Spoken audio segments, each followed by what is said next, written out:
আচ্ছা মাননীয়, আপনার কাছে আমার প্রশ্ন, আপনি যদি উন্নয়ন করেই থাকবেন, আপনি এই যে পাঁচালীটা নিয়ে নিয়ে গ্রামে গ্রামে ঘুরছেন, আপনার যদি নিজের উন্নয়নের উপরে ভরসা থাকে তাহলে কেন বিরোধীদের উপর এত চড়াও হতে হবে? আজকে বেহালাতে আপনার দুষ্কৃতীরা কি করলো? একটা মিটিং এর মধ্যে যেখানে বিরোধী দলের নেতারা, কর্মীরা উপস্থিত ছিল, সেই অবস্থাতে আপনার দলের দুষ্কৃতীরা গিয়ে আগুন লাগিয়ে দেয়।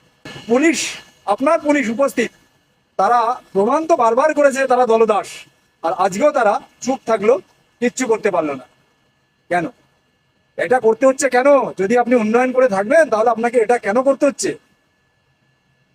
কারণ আপনি উন্নয়ন করেননি, সেটা আপনিও ভালো করে জানেন যে আপনি উন্নয়ন করেননি। বাংলার মানুষ আপনাকে আর চাইছে না।